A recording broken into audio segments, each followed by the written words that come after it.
বাবারে, মুখে জল আমি না নিয়ে নিচে নেমে আসি না।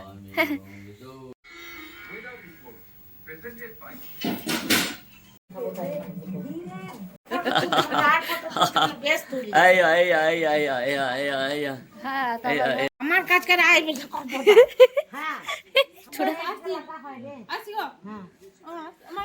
বেশ দাদু ভাই আসছি, তোমাকে আর আসতে হবে না।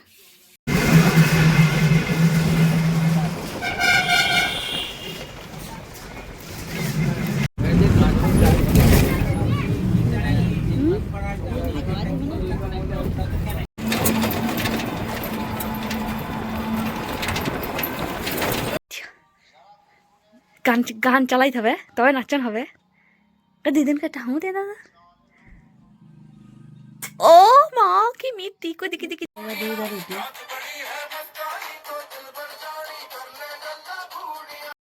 হ্যালো এভরিওয়ান, আমি সুদীপা আবারও চলে এসেছি নতুন একটা ভ্লগ ভিডিও নিয়ে তোমাদের সামনে। তো আমার ভিডিওতে তোমাদের সবাইকে অনেক অনেক স্বাগত। আশা করি তোমরা সবাই খুব খুব ভালো আছো। আর যেদিনের ভিডিওটা আমি করছি সেদিন ছিল 1 জানুয়ারি, ঠিক আছে, 2025-এর। তো সবাইকে হ্যাপি নিউ ইয়ার। আমি জানি আজকে 1 ফেব্রুয়ারি তোমরা ভিডিওটা দেখছো, তাও ঠিক আছে। প্রথম 1-2 মাস ওই প্রথম দেখা হলে আমরা প্রত্যেকে হ্যাপি নিউ ইয়ার বা ওই হ্যাপি দিওয়ালি অনেক দিন বলতে থাকি না, শুভ বিজয়া, সেরকমই একটা ব্যাপার ধরে নাও না কেন।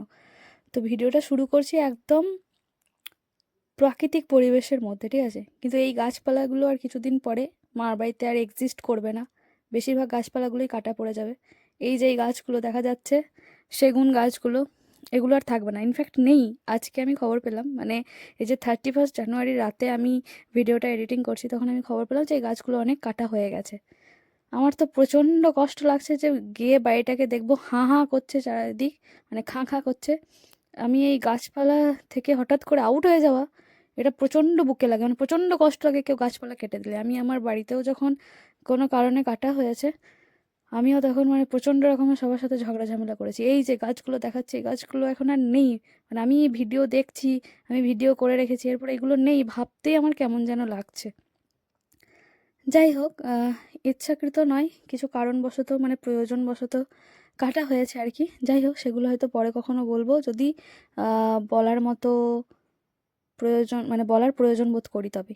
যাই হোক, সবাইকে হ্যাপি নিউ ইয়ার। সবার পুরো বছর খুব ভালো কাটুক, সবাই খুব সুস্থ থাকুক, এই কামনাই করি।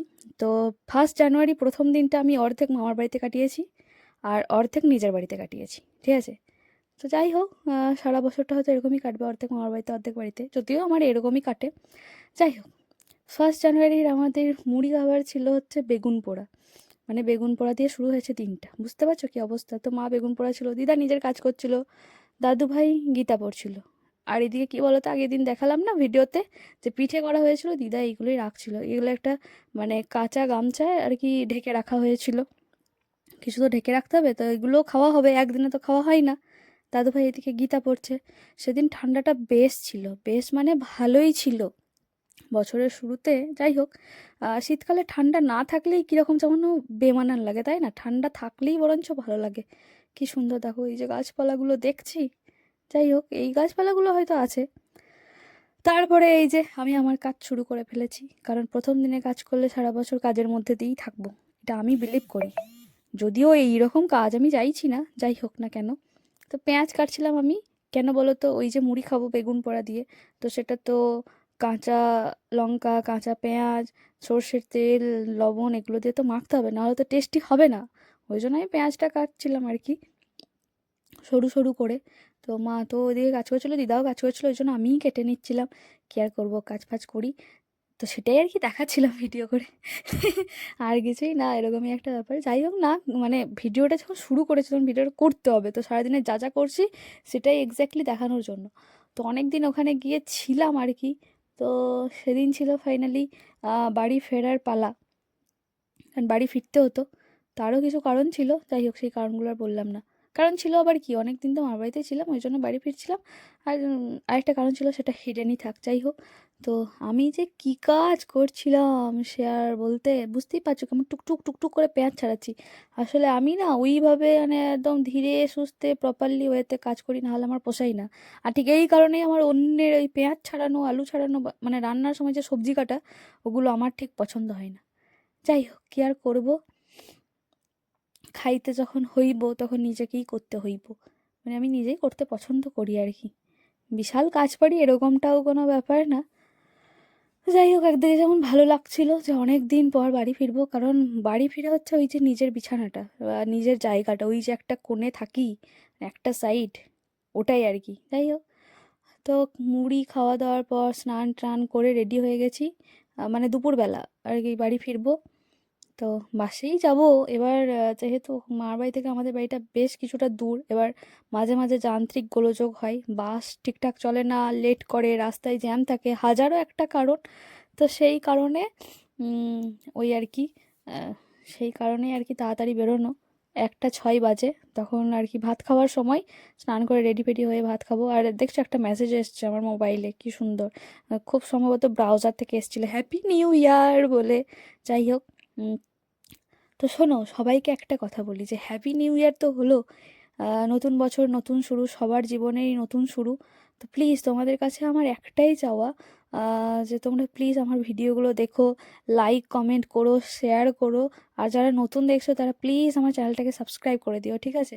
তো এই যে দেখো, দাদুভাইকে আমি হাসাচ্ছিলাম উল্টোপাল্টা কথা বলে, আমার এগুলোই কাজ, উল্টোপাল্টা মানে জোকসে পার্ট, জোকস একটু মজার কথা বলে। দাদুভাই এই যে হাসে, এই হাসিটার জন্য এত কিছু, কারণ জানো দাদুভাই অসুস্থ ছিল, দাদুভাইকে আর আমাকে খেতে দেওয়া হয়েছে। তো এই যে অসুস্থ যখন হয় মানুষ, তখন কি হয়, মন ভালো হলেই শরীর ভালো হয়ে যায়। তো আমি যখন থাকি তখন ওই ইয়ার্কি মেরে হাসানোর চেষ্টা করি, সবসময় তো ভিডিওতে দেওয়া হয় না, কিন্তু তার মানে এই নয় যে আমি কিছু করি না, মানে ভালো রাখার চেষ্টা করি না, বা আমি দাদুভাইকে ভালোবাসি না, এরকম নয়। এবং অনেকেই আছে ভাবে হয়তো। যাই হোক, তাদের কি বললাম, অ্যাকচুয়ালি আমারই সব থেকে বেশি মাথা ব্যথা থাকে দাদুভাইকে ভালো রাখার, ভালোবেসে রাখার, ঠিক আছে? তারা ওই দূর থেকে বাতেলা মারতেই ওস্তাদ, বাট আমি জানি আমি দাদুভাইয়ের জন্য কি করি, ঠিক আছে? যাই হোক, তো দাদুভাই খাচ্ছিল, দাদুভাই হচ্ছে প্রণাম করে খাই, সবাই খাই, আমার বাবাও খাই, আর দাদুভাইও খাই, এদের কাছ থেকে আমিও শিখেছি স্বাভাবিকভাবে, আগে ভগবানকেই তো অর্পণ করা উচিত, তাই না? তারপর তো নিজেদের খাওয়া উচিত। তো সেদিন ছিল আলু সেদ্ধ, ওই বাঁধাকপির তরকারি, পোস্ত বাটা, মাছের টক আর মাছের ঝোল। যাই হোক, বেশ ভালো খাওয়া দাওয়া, সাধারণ নর্মাল খাওয়া দাওয়া, একদম বাঙালি, ভেতো বাঙালিদের খাওয়া দাওয়া। আহ, একদম। যাই হোক, দাদুভাই আর আমি বসেছি প্রথমেই, রোদেই খাচ্ছিলাম, রোদটা আসেও ইয়ের মধ্যে, বারান্দার মধ্যে, বেশ ভালো ব্যাপার স্যাপার। যাই হোক, তারপরে এই যে খাওয়া দাওয়ার পর পেয়ে গেছি টাকা দাদু ভাইয়ের কাছ থেকে, মানে এইগুলোই তো দাদু দিদা থাকার মজা না, নাতি নাতনিদের কাছে। এই যে এই পাওয়াটা, মানে পাওয়াটা বড় কথা না, এটা স্মৃতি হিসাবে আমি কিন্তু দাদু দিদার দেওয়া টাকা কখনোই ফুটিয়ে দিই না, মানে জমিয়ে রেখে দিই। আর এই যে দাদুভাইয়ের সঙ্গে একটা ছবি তুলে দিচ্ছিল, দাদুভাই কিন্তু ছবি তুলতে ভীষণ ভালোবাসে, ভীষণ মজা করে। আর দিদা আমাকে বলছে, তুই কিন্তু আমার কাছে থেকে যা, তুই আমার আর ভিডিও করবি না, আর ছবি তুলবি না, সবসময় শুধু ছবি আর ভিডিও। দিদা এটাই বলে থাকে, ভিডিও শুরুতেও তোমরা শুনেছো, তো সকাল থেকেই শুধু ভিডিও করা কাজ, এরকম আর কোনো কাজ টাজ নেই। তো যাই হোক, সবাইকে আসছি বলে বেরিয়ে পড়লাম, দিদা, দাদুভাই, আর এই যে বড় দিদা মানে মায়ের মাইমা। দাদুভাইকে বললাম যে তুমি হাঁটাচলা সেভাবে করতে পারছো না, বাড়িতেই থাকো, আর আসতে হবে না, কিন্তু কে শোনে কার কথা, সেও আমাদের সঙ্গে পিছন পিছন দিতে এসেছে আর কি। আর দিদার শাড়ি পরার স্টাইলটা দেখছো? যাই হোক, এটা দেখে আবার কেউ কিছু খারাপ টারাপ ভেবো না, যেরকম সাধারণভাবে মানুষ থাকে, আমিও তো এডিটিং ফেডিটিং তো মানে এত সুন্দর সেজে গুজে ওইরকম ভিডিও তো করি না, নর্মালি ভিডিও করি। আর এই যে যাওয়ার সময় সেজো দাদুর সঙ্গে একটু দেখা করে নিলাম, সেজো দাদু বলছে আর কয়েকদিন থাক, এরকম হঠাৎ করে চলে যাচ্ছিস।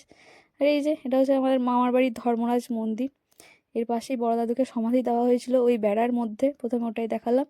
তো দিদা, বড় দিদা ছাড়তে আসছিল, আর সেজো দাদু বাড়ির দিকেই যাচ্ছিল আর কি। আর আমরা হচ্ছে গিয়ে যাবো আমার ছোটো মামার সাথে, সে আমার মামার দোকানে থাকে, অনেকেই দেখেছো, অনেকবার আমার ভিডিওতে ছোটো মামাকে দেখেছো, আমাকে কলেজে দিতে গেছে, কলেজ থেকে আনতে গেছে। তো ও খেতে এসেছিলো বাড়ি, এই যে ওর বাহনদেব, তো ওর সাথেই আর কি আমরা সিউড়ি অবধি চলে যাব, তো সেখান থেকে বাস ধরে তারপর চলে আসবো। তো মামা আমাদের জন্যই ওয়েট করছিল, আমাদের একটু দেরি হয়েছে, একটু মানে কি তখন ওই 1:30 মতো বাজে, 1:30টায় বেরোচ্ছি। তো মা সবাইকে আসছি এইসব বলে টলে দিল, তারপরে এই যে চলে যাব মামার বাহনদেবের সাথে। মামাকে বলছিলাম আর কি, মামু তো যদি পুরোটা দিয়ে আসতিস রে কি যে ভালো হতো। মানে মামুকে আমি তুতোকারিই করি এই কারণেই, কারণ ছোটোবেলা থেকে ওর সাথে বড় হয়েছে আর ও আমার থেকে 2 বছরের বড়। তো আর তুমিটা আসে না, একসাথে মারপিট খেলাধুলো করে বড় হয়েছি, তো ওই জন্যই মামা বলি। যাই হোক, তো এসে দেখছি একটা বাস ছিল, সেই বাসটাতে প্রচণ্ড ভিড়, যদিও এই বাসটা সেই বাসটা নয়, স্টেট বাসেই যাই, কারণ একটা বাসেই চলে যাওয়া যায় আর সময়টাও কম লাগে, স্বাভাবিকভাবে ভাড়াটাও কম লাগে। তো প্রথম বাসটাতে আমরা যাইনি, মারাত্মক ভিড় ছিল, আর খেয়ে দিয়েই সঙ্গে সঙ্গে বেরিয়ে গেছি। 1:20 খাওয়া হয়েছে, 1:30টার মধ্যে বেরিয়ে গেছি। তো দাঁড়িয়ে যাওয়া কোনোভাবেই পসিবল ছিল না। তো ওই জন্য মাকে বললাম চলো পরের বাসটায় যাবো, কিন্তু পরের বাস আর সে আর আসেই না আসেই না। আমি ভাবলাম এই বাসটা বোধহয় আমাদের লাইনেরই বাস এসছে, স্বাভাবিকভাবেই এসছে, বহরমপুর লাইনেরই বাস, কিন্তু এই বাসটা অনেকক্ষণ পর ছেড়েছিল। আহ, আর না, এই বাসটাই সেই বাসটা ছিল যেটা ভিড়, প্রথমে এসে অনেকক্ষণ বসেছিলাম, তারপরে অনেকক্ষণ পর বাস এসেছিলো, তারপর সেটাও সঙ্গে সঙ্গে ফুল হয়ে গেল, আমি গিয়ে আর মানে সিট পাইনি, তাই জন্য কি থেকে গেছিলাম, পরের বাসে গেছিলাম। যাই হোক, খুব বিরক্ত লাগছিল সেই সময় বসে বসে, কারণ অনেকক্ষণ প্রায় 1 ঘন্টা মতো বসে থাকার পর বাস পেয়েছি, তো এই জন্য মনে হচ্ছিল ভাই না এলেই ভালো হতো। দেখো আস্তে আস্তে এত বাস ছিল সব ফাঁকা হয়ে গেল, আমাদের লাইনের বাস আর আসছে না। তো ভেবেছিলাম একটু পরে বেরোলেই হতো, কিন্তু ওই যে মামার বাড়ি থেকে আসার পথে এই আমাদের বাড়ি থেকে বেরিয়ে যেরকম টোটো অটো সব কিছু পাওয়া যায়, ওখানে সেই সুবিধাটা নেই, বাড়ি থেকে বাস স্ট্যান্ড অব্দি হেঁটে আসতে হতো, তারপর ওখানে দাঁড়িয়ে বাস পেতাম না, টোটো পেতাম ঠিকঠাক যাই না। তো এই মামার সঙ্গে আসার জন্যই আর কি তাড়াতাড়ি এসেছি। যাই হোক, তারপরে এই যে বাসটা এসছে দেখো, পুরোটাই ভিড়, আগের বাসটা যতটাই ভর্তি ছিল আর কি ভিড় ছিল, এই বাসটা ততটাই ফাঁকা, মানে কেউ নেই বলতে গেলে, কি সুন্দর টুকটুক করে সিট পেয়ে গেছি। যাই হোক, বাড়ি পৌঁছাতে একটু দেরিও হয়তো হবে, কিন্তু সিট তো পেয়েছি ফাইনালি, বসে শান্তিতে যেতে পারবো, এটাই অনেক। তো যাই হোক, 2:43 বাজে তখন, মানে আমরা 1:30টায়, মানে দুটো এখানে পৌঁছে গেছি, তখন 2:45 বাজে, মানে 1 ঘন্টা পর আর কি এরকম অবস্থা। যাই হোক, তারপর আমি বাস থেকে একটু গেছিলাম মিও আমরের দিকে, কারণ আমার এই যে সিউড়ি গেলেই মিও আমরের রেড ভেলভেট পেস্ট্রিটা আমাকে টানে। আগে তো মিও আমরের সিউড়িতে ছিল না, যখনই হয়েছে তবে থেকেই আমি যখনই যাই তখনই একটা করে রেড ভেলভেট পেস্ট্রি খাই, কারণ আমার ভীষণ ভালো লাগে। তো যাই হোক, বাস ছেড়েই দিচ্ছিল প্রায়, মানে আমি এসেছি ছুটতে ছুটতে, বাস ছেড়ে দিয়েছে তখন, মানে ভাগ্যিস বাস স্ট্যান্ডের ওই পারে, না হলে আমি বাস ফাস পেতাম না। আর আমার মা তো ভয় পেয়ে গেছে যে আমি বোধহয় বাস পাবো না, সেই জন্য সে ছুট, মানে এত ছুট দিয়েছে, ফোন আছে কাছে কিন্তু ফোন আর করতে পারিনি, কি অবস্থা, মানে ও ভয়ে তালগোল পাকিয়ে গেছে। তো এই যে চলো বাড়ির দিকে যাওয়া যাক, ফাইনালি বাস পেয়েছি, সিট পেয়েছি, শান্তিতে যেতে পারছি, এই অনেক। তবে অন্যান্য সময় রাস্তায় প্রচণ্ড জ্যাম থাকে, আমি ভেবেছিলাম এবারও থাকবে, তিলপাড়াতে জ্যাম থাকে, প্রচুর জ্যাম থাকে, সারা রাস্তাটাই খারাপ, যারা এই মোহাম্মদ বাজার এই লাইন দিকে গেছে তারা জানে। কিন্তু অদ্ভুতভাবে সেদিন বাসটা 40 থেকে 45 মিনিটের মধ্যে পৌঁছে গেছিলো। এই যে এই মন্দিরটা সব থেকে ভালো মন্দির মনে হয় আমার সিউড়ির মধ্যে, মানে বেশ ভালো লাগে। তারপর এখানেও শ্রী চৈতন্যদেব নিতাই গৌড়ের দর্শন পেলাম, কি ভালো। আর এখানে চলছিল তখন সবলা মেলা, এই মেলাটাতে আমি আগের বার এসেছিলাম, মানে 25শে ডিসেম্বর থেকেই শুরু হয় সবাই জানো। আগের বার আমার বন্ধু অমিতের সাথে এসেছিলাম এই মেলাটাতে, কিন্তু এবার আর কপালে জোটেনি। যাই হোক, ওই বাইরে থেকেই দেখলাম, মেলা একই, কিন্তু ওই আনন্দ, যেতে পারলে আনন্দ করতে ভাল লাগে। আর এই যে তিলপাড়া ব্যারেজের অবস্থা দেখো, এটা নদীকে বলবে, জল তো নেই, যাই হোক তাও একটু ছিটে ফোঁটা দেখা যাচ্ছে। গ্রীষ্মকালে তো শুকিয়ে কাঠ, একদম ফুটবল মাঠ হয়ে গেছিলো, ডাঙা পুরো, জলের কোনো অস্তিত্ব ছিল না। কিন্তু এই যে আমার অদ্ভুত লাগে যে এই নদীতেই একসময় বাণিজ্য হতো, আর এখন কোনো জল নেই, মানে এটা আমাদের জন্যই হয়েছে, আমরা মানুষরাই দায়ী, মানুষরূপী অমানুষগুলোই দায়ী এইসবের জন্য। না আছে বালি নদীতে, না আছে জল, মানে পুরো কাদা মাঠ এরকম হয়ে আছে। যাই হোক, কিন্তু তিলপাড়াতে না সেদিন এক ফোঁটা জ্যাম ছিল না, কি অদ্ভুত ব্যাপার, আমি তো অবাক হয়ে গেছিলাম যে এত ভালো কবে থেকে হলো। যাই হোক, ফাইনালি দীর্ঘ প্রতীক্ষার পরে এই যে নিজের এলাকায় ঢুকেছি, মানে সাঁইথিয়াতে। কি ভালো লাগে না অনেকদিন পর বাড়ি ফিরলে। মার বাড়ি ছেড়ে যখন আসছি কষ্ট তো অবশ্যই হচ্ছে, কারণ এই কদিন দিদা দাদুর সাথে হই হই করে মজা করে আনন্দ করে একসাথে কাটছিল। দিদা দাদুরও মন খারাপ, কারণ ওরাও একা হয়ে যাবে, ফাঁকা থাকবে। তাও তো বড় দিদা আছে বলে দিদা দাদু সময় কাটবে, কারণ ওদেরও একা থাকতে ভালো লাগে না। কিন্তু তারপরেও আর কি নিজের বাড়ি ফেরার ওই যে বড় হওয়ার সাথে সাথে আমাদের এরকম একটা হয়ে যায় না যে নিজের বাড়ি ছাড়া কোথাও ভাল লাগে না। আমার অবশ্য নিজের বাড়ি আর মামার বাড়ি ছাড়া অন্য কোথাও ভাল লাগে না, কিন্তু মামার বাড়িতে এক সপ্তাহ পার হয়ে গেলে মনে হয় এবার বাড়ি যাওয়া দরকার, এরকম ব্যাপার আর কি। তো এই যে বাসের জন্য অনেকক্ষণ অপেক্ষা করতে হলো, টোটোর জন্য বেশিক্ষণ অপেক্ষা করতে হয়নি আমাদের। এই দিককার টোটোই পেয়ে গেছিলাম। আর এই যে দেখো, যখন গেছিলাম তখন কপিগুলো হয়নি, আর এখন আসার পথে দেখছি কপিগুলো অনেক কাটা হয়ে গেছে। পড়ন্ত বিকেলে জায়গাটাও কি সুন্দর লাগছিল, এই যে মাঠগুলো এগুলো ফাঁকা রয়েছে, বাট এখন কিন্তু ওগুলোতে ধান পোতা হয়ে গেছে। আহ, 1 মাসের মধ্যেই একদম জল করে এইরকম কাঁদিয়ে একদম ধান পোতা হয়ে গেছে। তো আমি তো কিছুদিন আগে একটা রিসেন্ট ব্লগ আমি সঙ্গে সঙ্গে করেই শেয়ার করেছিলাম, সেখানে হয়তো কিছুটা বোঝা যাবে যে চারিদিক শুধু সবুজ আর সবুজ। এই যে বাড়ি ফিরে এসে এই বিছানাটা দেখতে পেয়ে চোখের দেখে আর শুয়ে সে যে কী যে শান্তি। এখন আমি ওই বিছানাতে শুয়েই এডিটিং করছি। যাই হোক, এই শান্তি কাউকে বলে বোঝানোর মতো নয়। আর যত বড় হব ততই এটার প্রতি যে ভালোবাসা, মায়া, মমতা বলে বোঝানো নয়। আর মেয়েদের তো সবথেকে বেশি কষ্টের ব্যাপার এটাই, যে এটা ত্যাগ করে একদিন অন্যের বাড়ি চলে যেতে হয়। কিছু বলার নেই। যাই হোক, মা সব ব্যাগট্যাগগুলো রাখলো, আর এদিকে দেখছি বিছানাগুলো যেরকম ছিল সেরকমই আছে। এই যে চলে এসছে আমার দিদির মেয়ে মনু। সে অনেক দিন পর আমাদেরকে দেখেছে, তার কি আনন্দ। আমি বললাম যে দিদুনকে একটা কিসি করে দাও তো, কিছু কি সুন্দর চুমু খেয়ে নিল। ও এসছে গান শুনতে, ও গান শুনবে মোবাইলে আর আমার সঙ্গে নাচবে। আর অনেক দিন পর আমাদেরকে দেখেছে তো। আমার ভাইঝি আর আমার বোনঝি দুজনেই আমাদের খাটের ওপর চেপে লাফাতে খুব ভালোবাসে। যদিও আমার ভাইঝি তখন ছিল না, সে তখন মামার বাড়িতেই ছিল আর কি। তো যাই হোক, কি যে শান্তি। ওর মজা দেখো, ও শুধু ধান্দায় আছে, দিদুন গান চালাও আমি একটু নাচবো। আমাকে বলছে মিনি একটু গান চালাও নাচবো। হে, এরা থাকলেও মানে দিন কি সুন্দর পেরিয়ে যায়। আবার মাঝে মাঝে যখন জ্বালাই তখন মনে হয় ধুর ভাল লাগছে না, আবার না থাকলেও ভাল লাগে না, এরকম একটা ব্যাপার স্যাপার আর কি। যাই হোক, নিজের বাড়ি মামার বাড়ি এই দুটো জায়গায় কাটলো প্রথম দিনে বেশ ভালো। আর আমরা দুজন গান শুনছিলাম আর নাচছিলাম, মানে আমি একটু নাচছিলাম আর কি। আর ওর তো চোখের পলকই পড়ছে না, দেখছো তো।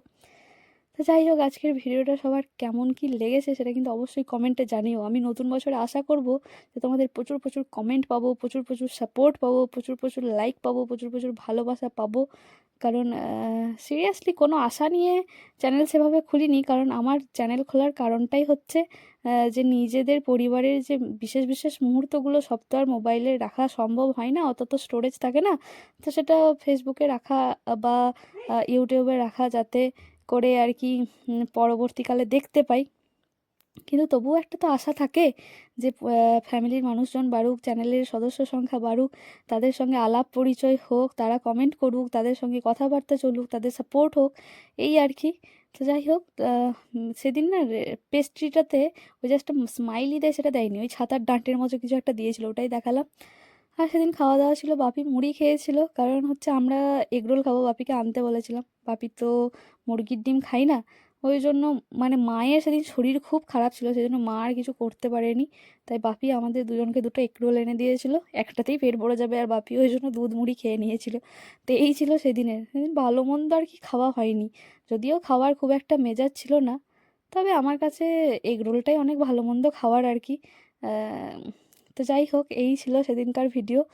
তো সবাই বলো কেমন লেগেছে। এখানেই বাই।